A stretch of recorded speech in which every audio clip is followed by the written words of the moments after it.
C'est un peu les traditions parce que je vais prêcher depuis ici. Là. Parce que j'ai un modèle et mon modèle c'est Jésus. Et je sais que Jésus était au milieu de la foule, il n'était pas devant. Donc je vais rester là pour prêcher. Ce qui est important, c'est pas le messager, mais c'est le message qui est important. Amen. Donc que nous soyons centrés sur le message, c'est-à-dire sur Jésus, parce que Jésus est la parole vivante de Dieu. Donc que nous soyons tous centrés sur le message et non sur le messager. Ça c'est très important. Comme Jean le Baptiste lui-même, il a dit concernant Jésus, parce que les disciples de Jean Baptiste, quand ils ont vu beaucoup de personnes accourir vers Jésus, ils sont allés vers Jésus et ils ont dit à Jésus, ils sont allés vers Jean, qui était leur maître, et ils lui ont dit, mais beaucoup de gens vont vers lui. Toi, qu'est-ce que tu dis? C'est toi qui baptisais les gens, c'est toi qui étais le prophète. Et Jean a dit une chose, il a dit, il faut que je diminue, afin que lui, il croisse.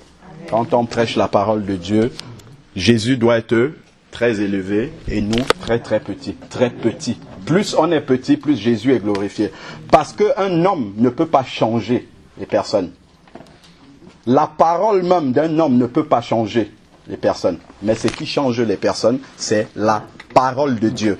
Parce que cette parole-là demeure éternellement. Comme Jésus a dit, le ciel et la terre passeront, mais mes paroles ne passeront jamais. C'est pour ça que dans ces circonstances-ci, qui sont des circonstances devant lesquelles l'homme n'a aucune réponse, c'est la mort, c'est la chose la plus tragique que nous, dans notre pensée humaine, nous considérons comme étant la chose la plus difficile qui puisse arriver, la chose la plus, la pire chose qui puisse arriver à quelqu'un, nous considérons que c'est la mort. Et nous n'avons aucune réponse devant cet événement-là, mais le Créateur seul, qui nous a créés, qui a dit qu'il y a un début et qui a aussi dit qu'il y a une fin. C'est lui seul qui a justement la parole vers laquelle nous pouvons nous tourner dans ce type de circonstances-ci pour véritablement reposer sur lui. Le frère a dit tantôt que c'est lui qui est le consolateur, c'est seul auprès de lui. Justement, nous pouvons dire tous les mots que nous voulons à notre frère Franck, mais nous n'allons jamais suffisamment le consoler. Il n'y a que le Seigneur véritablement, parce que c'est le Seigneur qui lui a donné une maman, c'est pas nous.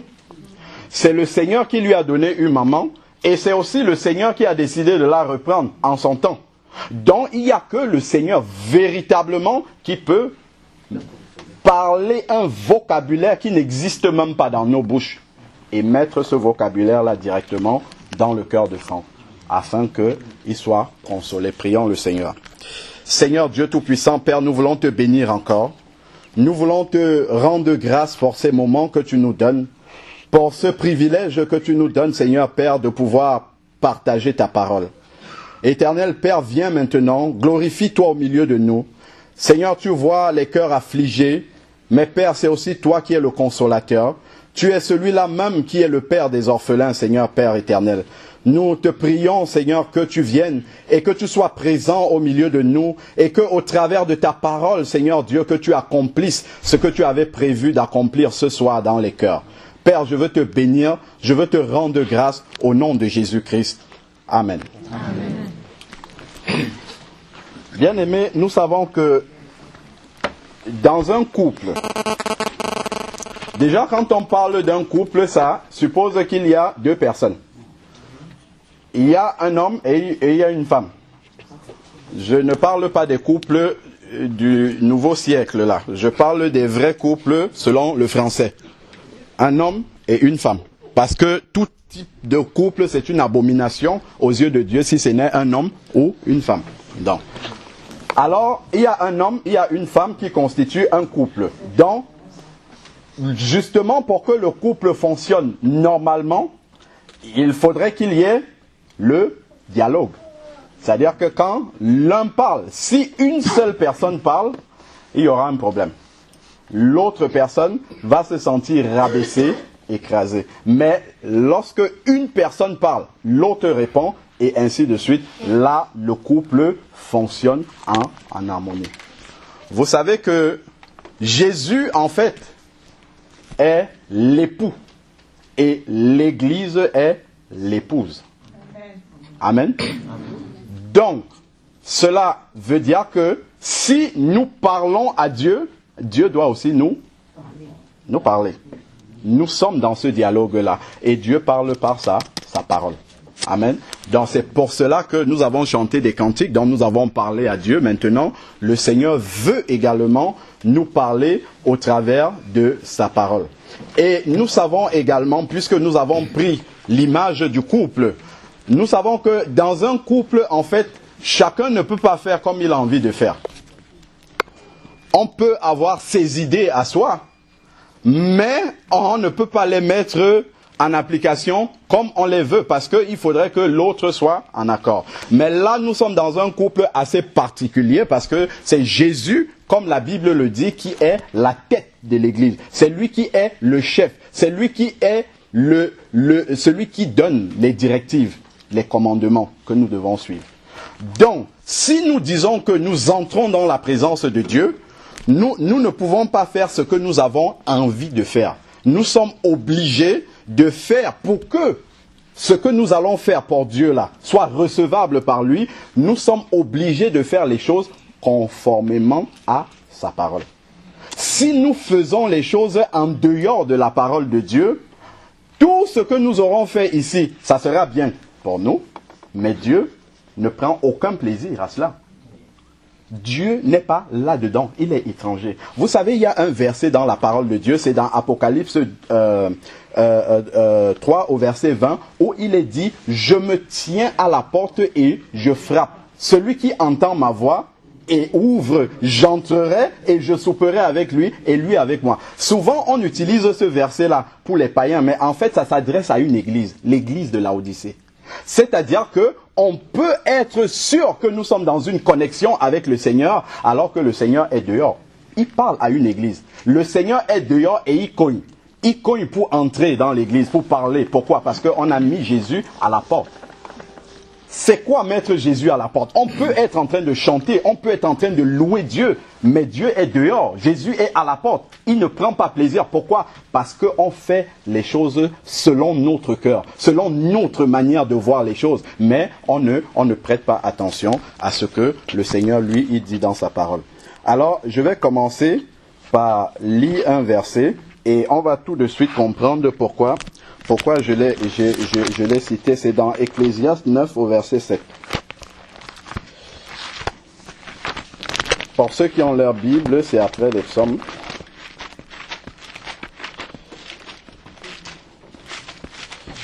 Alors, Ecclésiaste, chapitre 9, verset 7.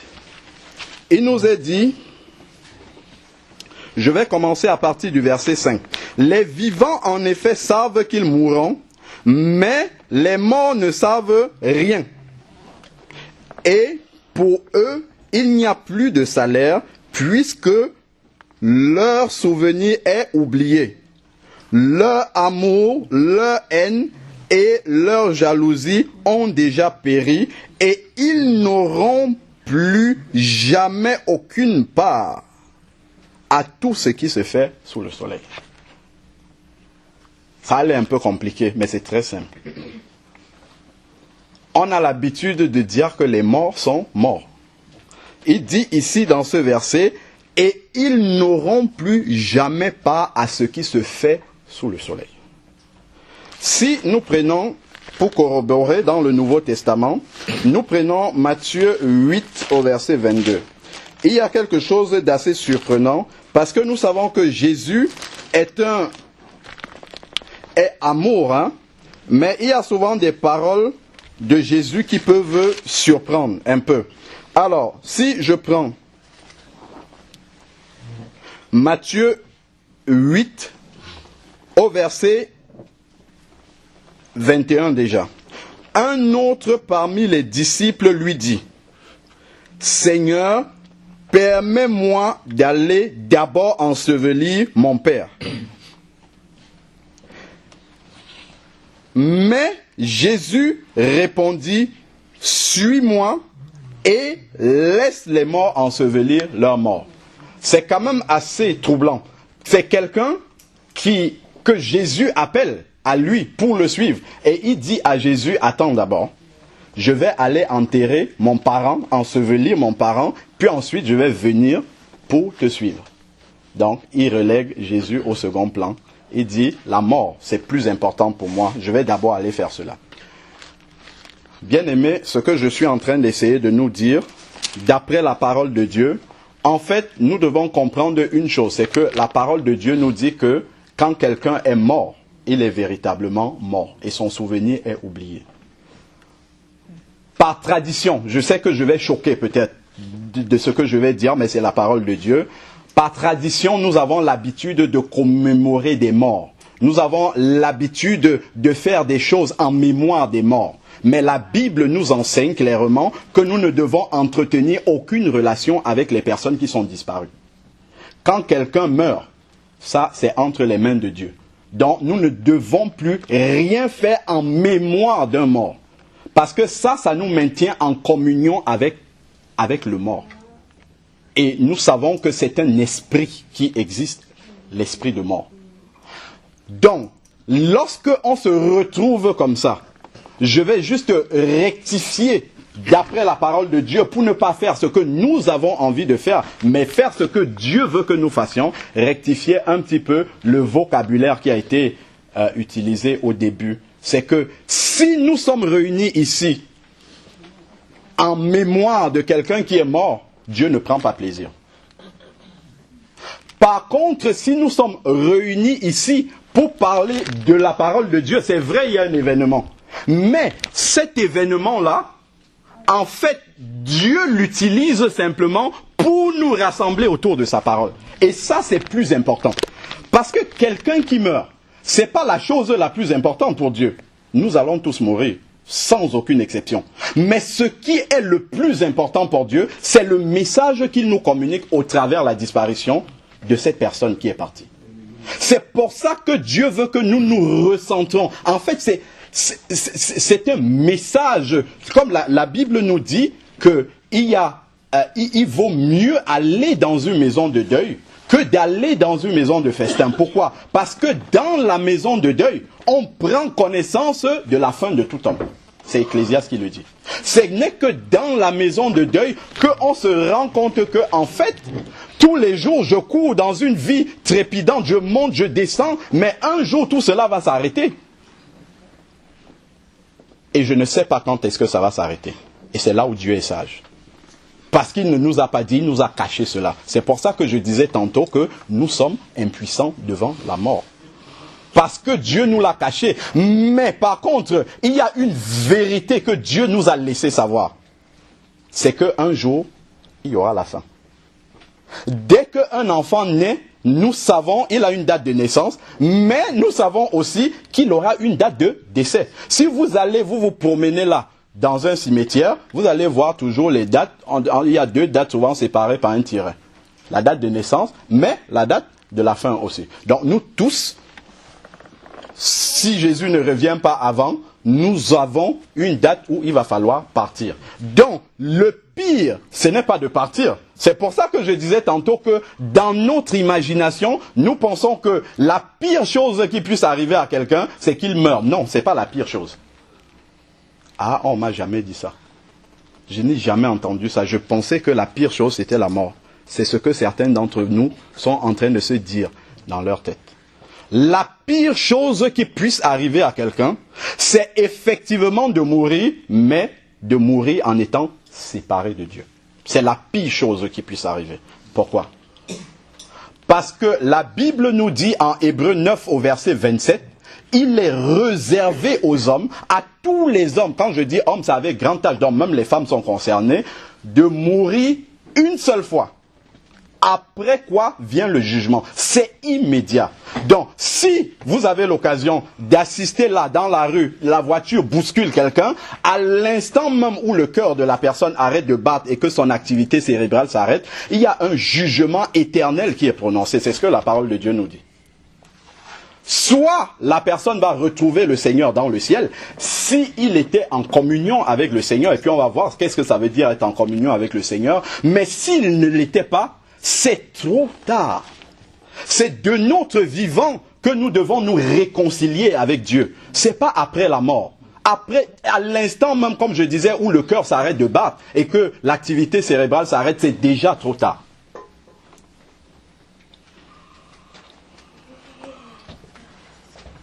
Donc, c'est pendant que nous sommes en vie que nous devons réfléchir à la question la plus importante de notre vie, qui est la question de l'éternité.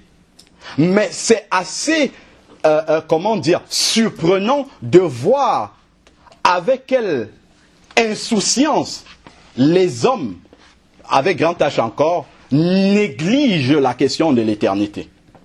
Relèguent la question de l'éternité au second plan, ou tout simplement n'y pensent pas. Parce qu'on pense que la mort c'est pour la maman. Elle était vieille peut-être, je ne sais pas quel âge elle avait. La mort c'est pour les autres. Mais non, si vous allez dans un cimetière, oui, écoute, je prends toujours cet exemple parce que, encore une fois, ça nous ramène à la réalité même de l'homme qui a une fin. Nous allons, si nous observons les inscriptions qui sont sur les tombes une à une, il y a de fortes chances que nous tombons sur quelqu'un qui est né la même année que nous. Ou même plus jeune que nous. Qu'est-ce qu'il a fait pour être là-bas? Est-ce que nous avons passé un examen pour être encore là en vie et lui déjà dans la tombe? Pas du tout. C'est juste que Dieu nous accorde encore du temps pour se réconcilier avec lui. Parce qu'il sait que s'il nous appelle dans notre état, ça sera trop tard. Ce soir, tu dis, je suis venu soutenir Franck. C'est vrai. C'était ça ta motivation. Mais Dieu, lui, il avait un rendez-vous avec toi. Pour te dire qu'aujourd'hui, si tu entends ta voix, n'endurcis pas ton cœur. Parce que demain, il peut t'appeler. Et la parole de Dieu, je vais lire encore Ecclésiaste, nous dit, chapitre 8, c'est très intéressant de lire la parole de Dieu. Parce que la parole de Dieu nous ramène toujours les pieds sur terre. Parce que la vie que vous voyez là dehors, le monde, il est dominé par le diable. C'est ce que la parole de Dieu dit.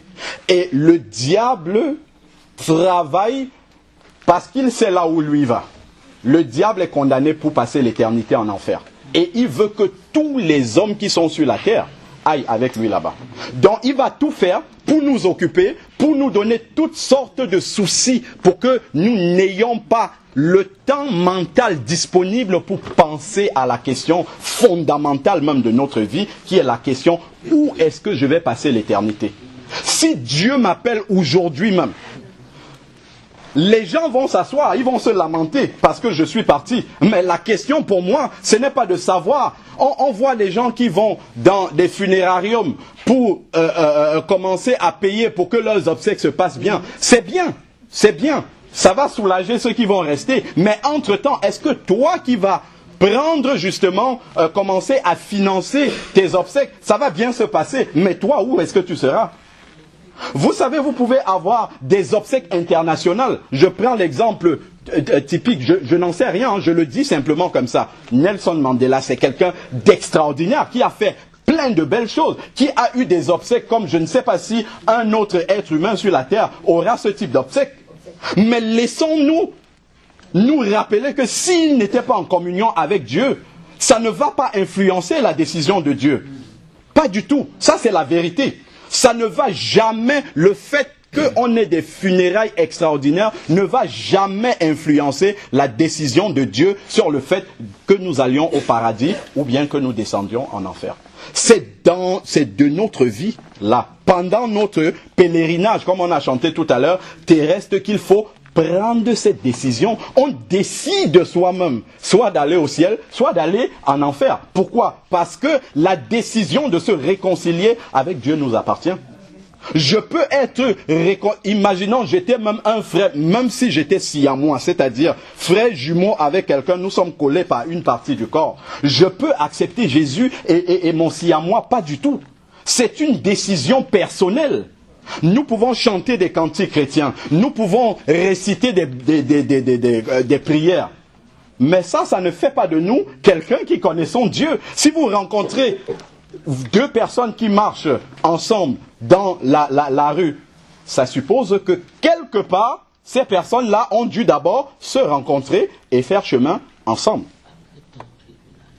Est-ce que tu as rencontré Dieu personnellement? C'est la question que le Seigneur va nous poser. Acte 17 au verset 30, il est dit, Dieu sans tenir compte des temps d'ignorance. C'est-à-dire que peut-être avant d'entrer ici, tu n'avais jamais entendu ce que tu entends. Appelle tous les hommes en tout lieu qu'ils aient à se repentir parce qu'il a prévu un jour pour le jugement. Il viendra un jour où nous allons devoir passer devant le Seigneur individuellement pour rendre compte de notre vie. À ce moment-là, personne d'autre ne pourra prendre le parti pour nous défendre. Personne ne pourra venir dire « Ah non, un tel je le connaissais, il faisait quand même un peu de bien ». Non, pas du tout. Ce n'est pas une affaire de faire du bien ou faire du mal. C'est une affaire d'être réconcilié avec Dieu ou pas. D'être né de nouveau ou pas du tout. Pas né de nouveau comme on veut parce qu'on va à l'église le dimanche. C'est pas ça être né de nouveau. C'est pas de temps en temps faire quelques prières. C'est pas ça être en communion avec Dieu. C'est qu'à un moment déterminé de sa vie où on entend la parole de Dieu et qu'on constate qu'on est sur le chemin large. Parce que le Seigneur a dit dans Matthieu 7 au verset 14, il a dit « Large est le chemin qui mène à la perdition ». Et il y en a beaucoup qui sont sur ce chemin. Et dans le monde entier, la majorité de personnes sont sur le chemin large, en train d'aller en enfer. Certains même en train de courir pour aller en enfer. Mais étroit et resserré est le chemin qui mène à la vie. Il y en a peu qui trouvent ce chemin-là. Peu. Ce n'est pas tous ceux qui disent Seigneur, Seigneur qui entreront dans le royaume des cieux. Seulement ceux qui font la volonté de mon Père. Ce n'est pas ceux qui chantent les cantiques. Ce n'est pas ceux qui lisent leur Bible. C'est ceux qui font la volonté de Dieu. Ceux qui se sont réconciliés avec Dieu. Et comment est-ce que la réconciliation avec Dieu commence? J'ai entendu la parole de Dieu. J'ai réalisé que je suis sur le chemin large. Pourquoi? Parce que si Dieu m'appelle maintenant, là, je vais commencer à trembler. Si je ne vais pas trembler, si Dieu m'appelle maintenant, ça veut dire que c'est bon, je suis préparé. Mais si je vais trembler, ça veut dire qu'il y a quelque chose qui ne va pas. Et cette chose-là, c'est la communion avec Dieu. Seigneur, j'ai entendu ta parole. Je réalise que je suis sur le chemin large qui mène à l'éternité. Si c'était ma photo qui était là-bas devant aujourd'hui et que les gens étaient assemblés pour moi, je serais en enfer. C'est ça que je dois me dire quand je suis en train d'entendre ce message-là. Mais Dieu m'accorde encore du sursis parce qu'il voulait que j'entende ce message-là. Parce qu'il vaut mieux entendre un message qui peut paraître dur comme ça aux oreilles de la bouche d'un être humain. Parce que si vous entendez ça de la bouche de Jésus, c'est déjà trop tard. Parce que nous serons déjà devant lui. Alors maintenant que j'ai entendu cette parole-là, la Bible nous dit, c'est dans Acte 2, au verset 37, que lorsque les Israélites qui étaient là à Jérusalem le jour de la Pentecôte ont entendu Pierre prêcher, ils ont eu le cœur vivement touché. C'est-à-dire qu'ils ont réalisé qu'ils étaient sur ce chemin large-là, qui mène à la perdition. Et ils ont demandé à Pierre, que ferons-nous donc pour ne pas périr, pour ne pas aller justement sur ce chemin large, continuer sur ce chemin large? Et Pierre leur a dit, repentez-vous et que chacun de vous soit baptisé au nom de Jésus et vous recevrez le don du Saint-Esprit. Donc, la première étape, dès que j'ai entendu ce message-ci, c'est de se repentir. Aujourd'hui, je peux entendre ce message-ci. Je rigole. Le prédicateur, il parle. Il peut toujours parler. Mais lui-même, il répondra devant le Seigneur. Mais une fois que tu as entendu cela, tu deviens responsable devant Dieu. Tu ne pourras pas dire à Dieu, je n'ai pas entendu. Comme nous dit, c'est dans Romains 3 au verset 19, que ce jour-là, devant le Seigneur, toute bouche sera fermée. Fermé, parce que ce n'est pas à ce moment-là que tu vas ouvrir la bouche pour commencer la plaidoirie devant Dieu et dire « Ah Seigneur, c'était ci, c'était mon thé, c'était ma femme, c'était mes enfants qui ont empêché que je te suive. » Il n'y aura pas ça. C'était mon mari, c'était le voisin. Non, il n'y aura pas ça. Dieu va te faire défiler le film de ta vie et tu vas dire « Pardon, arrête même, arrête. » Parce que c'est trop. Moi-même, je mérite d'être là où je suis. Personne ne pourra dire à Jésus, moi tu m'as oublié. Peut-être jamais tu n'as mis tes pieds dans une assemblée pour entendre l'évangile. Mais Dieu permet qu'au travers d'un événement comme ça, que tu viennes et que tu entendes cette parole-là. Parce que dès l'instant où un enfant vient au monde, l'enfant naît avec la racine du péché en lui. Et la Bible dit que le salaire du péché, c'est la mort. C'est-à-dire qu'à cause d'un seul péché, tu dois aller pour payer pour ce péché-là. Et le salaire, c'est la mort. Quand il parle de la mort, il ne parle pas simplement de la mort physique. Encore une fois, c'est la mort spirituelle. C'est-à-dire la séparation éternelle d'avec Dieu. Et le seul endroit où Dieu n'est pas, c'est en enfer. C'est cet endroit-là, en fait. Mais Dieu, le verset continue, c'est dans Romains 6 au verset 23. Le verset continue en disant, mais le don gratuit de Dieu, c'est la vie éternelle. Vous avez vu, il y a une redondance dans la phrase. Il dit le don, normalement un don est déjà gratuit, mais il précise encore gratuit. Pourquoi? Pour dire que, en fait, le salut est tellement à la portée de tout le monde. Parce que c'est un don, déjà, il n'y a rien à payer. Et en plus, il précise encore, c'est gratuit. Ce qui veut dire que, devant Dieu, tu ne vas pas dire, moi, je n'avais pas d'argent pour payer. Non, c'était gratuit. C'est ce que Dieu va te dire. Donc, quand on donne un cadeau à quelqu'un, qu'est-ce qu'il doit faire? Accepter le cadeau. Quelqu'un, vous pouvez lui donner un cadeau et il n'accepte pas. Comme je disais la semaine dernière, vous pouvez avoir une table remplie comme ça de mets, je ne sais pas, peut-être il y en a une à côté, et on tourne autour de la table comme ça et on a faim. Donc on peut être autour de la parole de Dieu sans l'avoir dans notre cœur, sans être réconcilié avec Dieu. Et la plus grande tragédie, ça serait de partir dans cet état-là. Parce que le Seigneur dit, prépare-toi à la rencontre de ton Dieu. Le psaume 90 au verset 12 nous dit, apprends-nous à compter le nombre de nos jours, parce qu'il y a une fin. On a un nombre de jours précis à vivre sur la terre, et après la fin va arriver, et il faut qu'on soit prêt. Si nous sommes surpris par ce jour-là, ça va être très très difficile. Donc le don gratuit, c'est la vie éternelle en Jésus. Maintenant que j'ai entendu cela, je dois me repentir. Je dois aller devant Dieu. Dieu, c'est pas un prêtre. C'est pas un pasteur, c'est pas un être humain pour aller rencontrer quelqu'un et dire je viens me repentir, pas du tout. On se met dans sa chambre à genoux et on dit Dieu, j'ai entendu parler de toi aujourd'hui. Maintenant je veux te demander pardon parce que je me rends compte que depuis que je suis né, j'ai toujours fait ce que j'ai envie de faire et non faire ce que toi tu veux que je fasse. Parce que c'est ça le péché. Le péché, ce n'est pas seulement mentir, voler, tromper sa femme et tout ça. Non. Le péché, c'est faire ce que nous avons envie de faire et non ce que Dieu veut que nous fassions. Donc, à partir de cet instant-là, je peux faire même de bonnes choses. Mais si ce n'est pas Dieu qui inspire ces choses-là, c'est un péché. Je peux acheter une belle voiture, c'est pas un péché. Mais si c'est la convoitise de mon cœur qui me pousse à acheter cette voiture-là, c'est un péché devant Dieu. Et Dieu dit qu'à cause d'un seul péché, nous sommes condamnés à l'enfer. Pourquoi? Parce que Dieu est saint. Dieu est parfaitement saint et le ciel, là où nous tous nous voulons aller, est saint. Donc, si Dieu m'accepte avec un seul péché dans le ciel sera souillé à cause de moi. Il y aura des péchés maintenant dans le ciel et le ciel ne sera plus saint. Voilà pourquoi Dieu ne peut pas accepter quelqu'un qui a un seul péché dans sa vie. Ce qui veut dire que tous les hommes sur la terre sont condamnés à aller en enfer. Ça, c'est la justice de Dieu.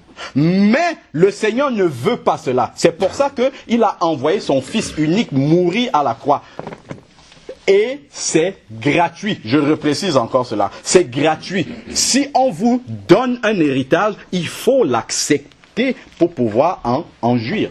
Si on refuse ce cadeau-là, on ne peut pas en jouir. Alors, la repentance, Seigneur, à tel moment, j'ai fait telle chose. Je te demande pardon pour cela. pardonne-moi. Et la Bible dit, ceux qui viennent devant le Seigneur et qui confessent leurs fautes, il est fidèle et juste pour les pardonner. Mais seulement, cette repentance-là doit être sincère. Elle doit venir du fond du cœur. La repentance, c'est ne plus le faire. Ce n'est pas ne pas le faire, c'est ne plus le faire. C'est-à-dire, je prends la décision d'arrêter de vivre comme je vis là, aujourd'hui, et je décide de suivre Dieu. Quand je nais avec le dos tourné à Dieu. Dieu est derrière moi. Mais le jour où j'entends la parole de Dieu, je prends la décision de me tourner et de marcher vers Dieu. C'est ça la repentance, le demi-tour complet dans notre vie. Nous avons peut-être eu l'occasion de voir des personnes que nous avons connues qui du jour au lendemain ont changé. On dit mais celui-là il est dans une secte maintenant. Ce n'est pas une secte. Si la personne s'est vraiment convertie, en fait c'est Dieu qui est entré dans sa vie et qui a transformé même sa façon de réfléchir. Ses centres d'intérêt ne sont plus les mêmes. Il est centré sur Dieu maintenant et il sait qu'il est en marche sur le chemin étroit pour la cité céleste. Son cœur n'est plus attaché aux vanités de cette terre, aux choses vaines de notre terre. Il sait là où il est en train d'aller. À celui-là, si on lui dit, demain, tu vas rencontrer Dieu, il dit, Seigneur, prends-moi, je suis prêt. Parce qu'il sait où il va. Et il sait que l'espérance qu'il a ne repose pas sur la parole d'un homme, mais elle repose sur la parole éternelle de Dieu. Après la mort vient le jugement. Et aucun d'entre nous ne va être excepté parce que la Bible dit que Dieu ne fait exception de personne. La repentance, je demande pardon à Dieu pour mes péchés et je prends la décision consciente de ne plus marcher sur ce chemin-là. Je vais nous lire un passage que nous connaissons nous tous. Parce que nous parlons de la repentance et nous disons que c'est confesser son péché, dire à Dieu des choses que nous avons faites dans notre vie, faites aux gens et faites à lui qui ne l'ont pas honoré. Nous allons dire cela au Seigneur et nous allons prendre la décision de ne plus faire ces choses-là. Et maintenant, nous avons demandé pardon à Dieu.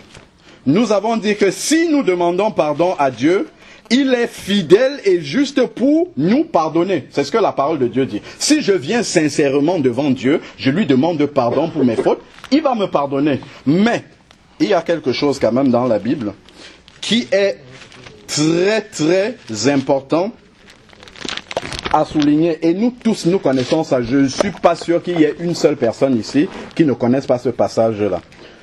Voici, je lis Matthieu 6 au verset 9. Voici donc comment vous devez prier. Notre Père qui est aux cieux, que ton nom soit sanctifié, que ton règne vienne, que ta volonté soit faite sur la terre comme au ciel. Donne-nous aujourd'hui notre pain quotidien. Pardonne-nous nos offenses comme nous pardonnons aussi à ceux qui nous ont offensés. C'est là que je vais m'arrêter. Pardonne-nous nos offenses comme nous pardonnons aussi à ceux qui nous ont offensés. Donc, je viens demander pardon à Dieu pour mes péchés. Et je dis à Dieu, pardonne-moi de la même manière que moi je pardonne à ceux qui m'ont offensé. Ça veut dire quoi? Dieu fait comme moi je fais. C'est ça qu'on est en train de lui dire. Fais comme moi je fais. Donc, si je ne pardonne pas aux gens, qu'est-ce que Dieu va faire quand moi je vais lui demander pardon? Ah, on en déduit directement. Pardonne-moi mes offenses comme je pardonne aussi à ceux qui m'ont offensé. Et dans le texte d'origine, là, le texte grec, parce que le Nouveau Testament est écrit en grec, c'est pardonne-nous nos offenses comme nous avons déjà pardonné à ceux qui nous ont offensés. Donc avant de venir demander pardon à Dieu pour ses péchés, je commence d'abord par pardonner à tous ceux qui m'ont offensé. Même s'il y a des gens qui nous ont offensés, nous pouvons aller leur demander pardon, même si nous avons raison. C'est ce que la parole de Dieu dit. La Bible dit dans Romains 12 au verset 18, « Soyez en paix avec tous les hommes, autant que cela dépende de vous. » Donc si vous êtes en froid, si vous êtes en problème, si vous êtes en porte-à-faux avec quelqu'un et que ça dépend de vous, vous avez fait cette démarche-là, vous n'avez pas fait la démarche de vous réconcilier avec la personne, vous êtes en faute devant Dieu. Nous sommes en faute devant Dieu. Donc, nous savons que pour beaucoup peut-être ici, nous sommes Camerounais. Nous avons entendu dire que au baccalauréat, avant, on pouvait passer le baccalauréat avec 18 en maths et 5 en philo, 8 en français. Ça, on faisait ça avant. C'était possible. Mais les responsables de l'éducation nationale se sont rendus compte que ça, c'est pas normal. C'est pas normal qu'un littéraire passe son baccalauréat avec de fortes notes en matière scientifique alors qu'il est littéraire. Quand on voit son bac, on se dit ça c'est un littéraire alors qu'il n'a pas le niveau en français. Qu'est-ce qu'on a fait? Ils ont créé les matières du premier groupe. Donc on va d'abord corriger, si vous êtes en littérature, on va corriger français, philo et puis je sais pas moi, une langue. Si vous êtes en scientifique, on va corriger maths, physique, chimie, ainsi de suite, matière du premier groupe. Si vous avez la moyenne, on continue à corriger vos autres copies. Si vous n'avez pas la moyenne, on met toutes vos copies de côté et vous avez échoué l'examen. Vous avez raté l'examen. Pour Dieu, il y a ça aussi. Et la matière du premier groupe pour Dieu, c'est le pardon. Parce que notre salut est basé sur le pardon de Dieu. On a dit tout à l'heure qu'aucun être humain sur la terre ne mérite d'aller au ciel. Parce que nous sommes tous pécheurs et privés de la gloire de Dieu. C'est ce que la Bible dit. Il n'y a pas un seul juste sur la terre, pas même un seul. Parce que nous avons tous la racine du péché en nous.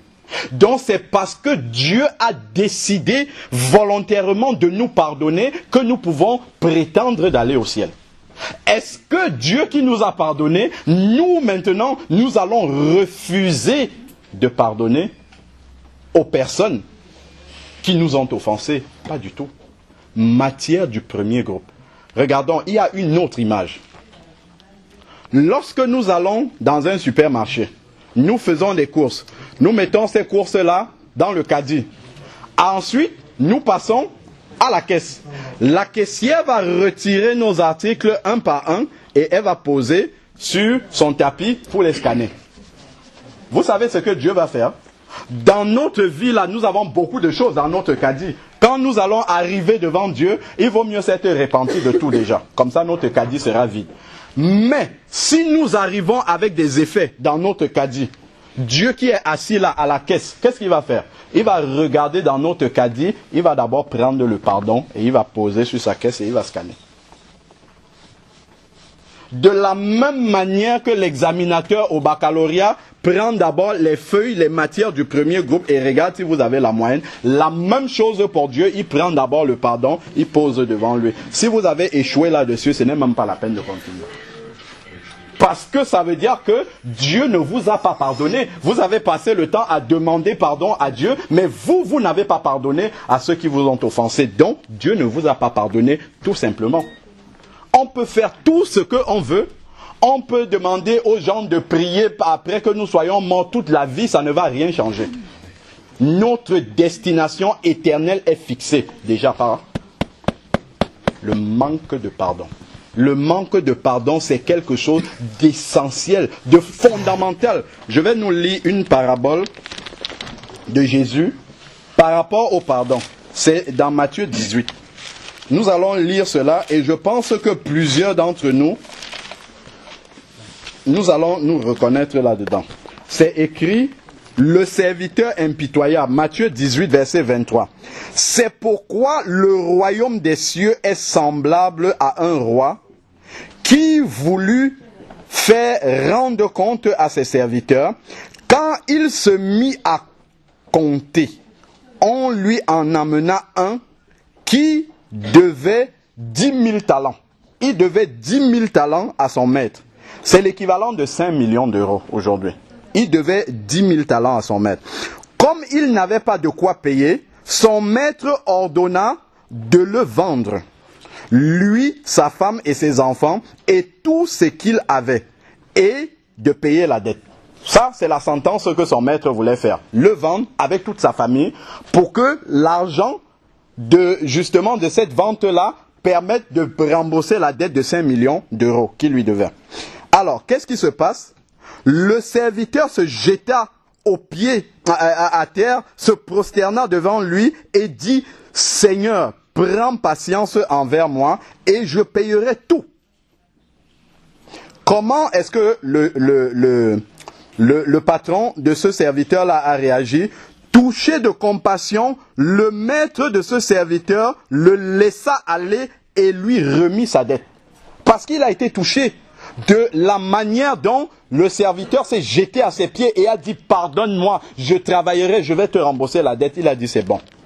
Je vois que si vraiment tu avais cet argent-là, tu m'aurais rendu. C'est la suite qui est très intéressante. Verset 28, en sortant, ce serviteur trouva un de ses compagnons qui lui devait 100 deniers. 100 deniers, c'est l'équivalent de 10 euros.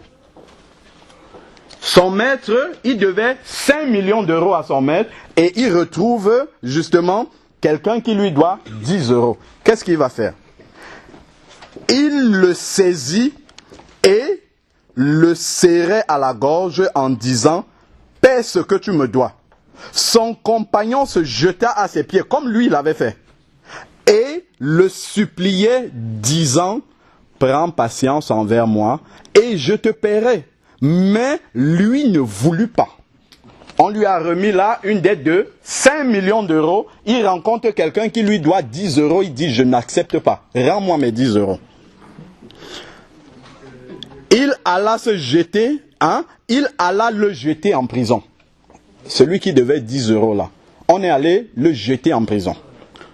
Alors, comment ça continue? Jusqu'à ce qu'il ait payé ce qu'il devait. Ses compagnons, voyant ce qui arrivait, furent profondément attristés et ils allaient raconter à leur maître tout ce qui s'était passé. Alors, le maître qui vient de remettre la dette de 5 millions d'euros, on vient lui dire, le monsieur à qui tu as remis 5 millions d'euros de dette, il vient de rencontrer quelqu'un dehors qui lui devait 10 euros. Il a jeté cette personne en prison et il a refusé de lui remettre la dette. Et qu'est-ce qui s'est passé? Alors le maître le fit appeler ce serviteur et lui dit, « Méchant serviteur, je t'avais remis en entier ta dette parce que tu m'en avais supplié.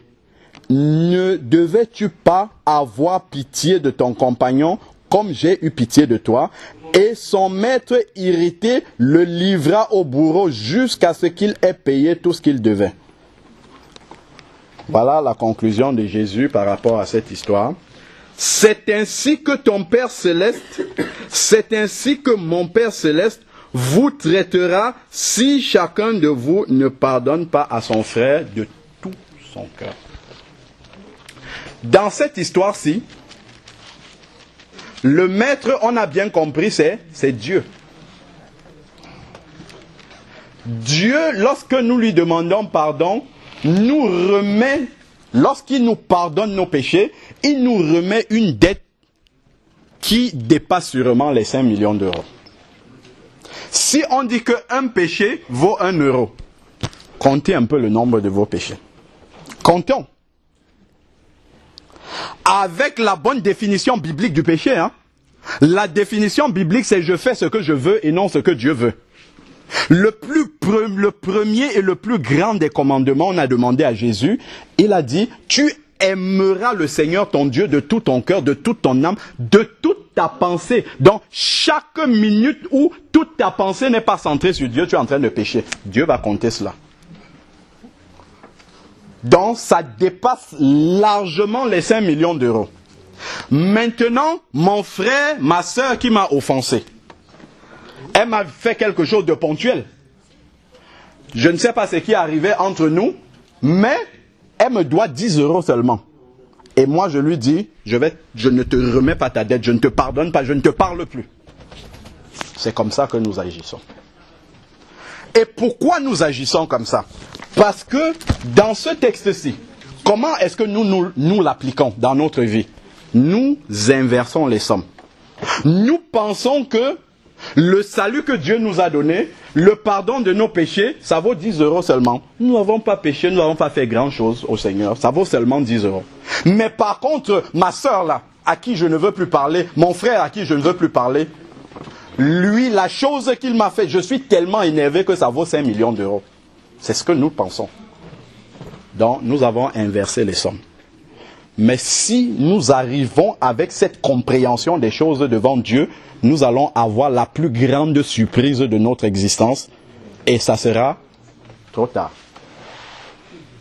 C'est ici, sur la terre, que nous devons prendre la décision et ça commence par là, de pardonner. Je prends mon téléphone, j'appelle quelqu'un à qui je n'ai pas parlé depuis X temps parce que j'étais fâché contre lui, mais je ne vais pas remettre ça sur le plateau. Par contre, je dois aider la personne. C'est pas que je vais pardonner comme ça, je vais quand même dire à cette personne-là ce qu'elle m'a fait. Et je vais lui dire que je n'étais pas content pour ce qu'elle m'a fait. Tu m'as fait telle chose à tel moment, sache que j'ai été très fâché contre toi. Ça m'a remonté, ça m'a retourné l'estomac, mais Dieu m'a donné la force et j'ai pris la décision de te pardonner. Le pardon, c'est une décision qui vient de nous. Nous décidons de remettre à quelqu'un la dette morale que cette personne-là avait vis-à-vis de nous parce qu'elle nous a offensés. C'est une décision. Donc, celui qui ne pardonne pas, qu'est-ce que ça veut dire? Ça veut dire qu'il a pris la décision de ne pas pardonner. Et donc, par conséquent, il n'a rien à attendre de Dieu. Rien du tout. Et si nous n'avons pas le pardon de Dieu, nous savons et nous avons déjà dit ce que ça signifie. Alors maintenant que j'ai demandé pardon à toutes les personnes qui m'ont offensé, ayant également demandé pardon à Dieu, maintenant ce qui se passe, lorsque je demande pardon à Dieu, c'est que mon cœur est purifié. Dieu lave mon cœur. Il y avait des prisonniers dans mon cœur à qui je n'avais pas pardonné. Et maintenant je dis, je vous ai pardonné, donc je libère les prisonniers de mon cœur. Et ça purifie mon cœur, ça lave mon cœur. Et une fois que ce travail-là est fait, là maintenant je peux confesser de ma bouche, je peux dire, Jésus, je t'accepte comme Seigneur et Sauveur. Ce n'est que à ce moment-là. Pourquoi? Parce que mon cœur maintenant est propre, mon cœur est purifié. Et là, l'Esprit de Dieu va venir habiter dans mon cœur. Pourquoi l'Esprit Saint peut venir habiter dans mon cœur? Parce que mon cœur est propre. Le Saint-Esprit est saint et ne peut pas habiter dans un endroit souillé. Donc, si dans mon cœur j'ai des péchés que je caresse, que je chéris et que je ne veux pas abandonner pour rien au monde, mais l'Esprit Saint ne va jamais venir habiter dans mon cœur. Et ça veut dire que je ne suis pas réconcilié avec Dieu. Ça veut dire que si Dieu m'appelle, je ne dois même pas être surpris de la destination là où je m'en vais. Donc la question fondamentale que nous laisse la disparition d'une personne chère comme ça, ce n'est pas la lamentation. Certes, la chair est faible. La chair va se lamenter, la chair va pleurer. Mais la chose la plus importante, le service le plus grand que cette personne qui est partie peut nous laisser, c'est la question de savoir si les gens sont assis comme ça et que c'est moi qui suis là-bas, où est-ce que je serai? Ça, c'est la question avec laquelle nous devons partir.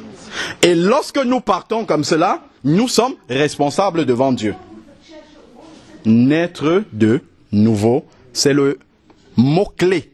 Est-ce que je suis né de nouveau? Est-ce que j'ai repris ma vie à zéro avec Dieu? Parce que au moment où on accepte Jésus comme Seigneur et Sauveur, après s'être repenti de ses péchés, on recommence une vie complètement nouvelle avec Dieu. Même si les hommes sur la terre nous regardent encore comme nous étions avant, Dieu ne nous regarde plus de la même façon. Pourquoi? Parce que il nous a pardonné nos péchés.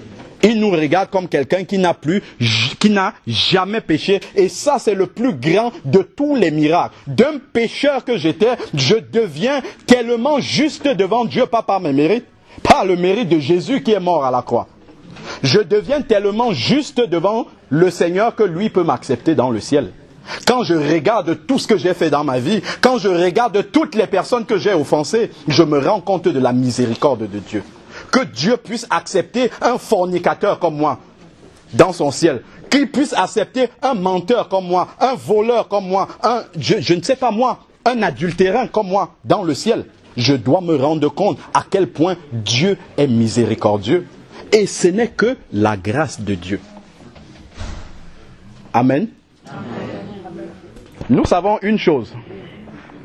C'est que lorsqu'on sème la parole de Dieu, lorsqu'on entend la parole de Dieu, il y a un qui est allergique à la parole de Dieu. Ça, je peux déjà vous prévenir. Et si on se revoit la semaine prochaine, je vous pose la question, vous me direz que c'est ce qui s'est passé.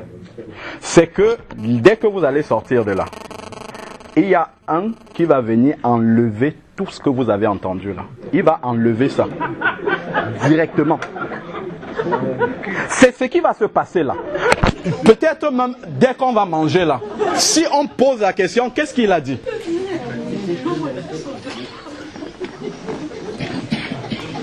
Parce qu'il veut nous entraîner avec lui dans les temps de feu. Donc nous devons faire très attention à ce que nous avons entendu, de garder cela précieusement. Un homme averti en vaut. Donc quand ça va arriver, ne dites pas que vous n'étiez pas prévenu. Donc faites donc en sorte que ça n'arrive pas. Ça ne dépend que de nous. Seigneur Dieu Tout-Puissant, Père, nous voulons te bénir encore pour ces moments de partage de ta parole que tu nous as donnée. Père, voilà ta parole qui a été prêchée. Tu connais mieux que quiconque, Seigneur Dieu, le cœur de toutes les personnes qui sont ici parce que c'est toi qui les as créées. Père, tu connais la situation de chacun. Père, toi seul, tu sais si tu rappelles individuellement chacun d'entre nous dans quelles conditions il arrivera devant toi. Père, je te prie que ceux qui ne sont pas encore prêts, ceux qui ne sont pas encore préparés, ceux qui doutent encore, Seigneur Dieu, du lieu où ils vont traverser, où ils vont passer leur éternité, Père, que en ce moment même, que cette parole qu'ils ont entendue, qu'elle fasse du chemin profondément dans leur cœur et qu'ils n'endurcissent pas leur cœur, Seigneur Dieu Tout-Puissant. Que cette parole-là, Seigneur Dieu, puisse convaincre, Seigneur Père, afin qu'ils acceptent de se tourner vers toi, ô Père, pour être sauvés, pour passer l'éternité, Seigneur Dieu, avec toi et non loin de toi, Seigneur Père. Merci encore pour ton amour que tu as déversé, Père, que tous ceux qui n'ont pas pardonné à leur prochain ou qui n'ont pas demandé pardon, ô Père, que maintenant même qu'ils prennent la décision de se mettre en règle avec toi, Seigneur Dieu Tout-Puissant. Parce que nous savons que tu es amour et ta parole nous dit que Dieu a tant aimé le monde qu'il a envoyé son Fils unique afin que quiconque croit en lui ne périsse pas. Seigneur, si tu dis ne périsse pas, c'est parce qu'il y a le risque de périr,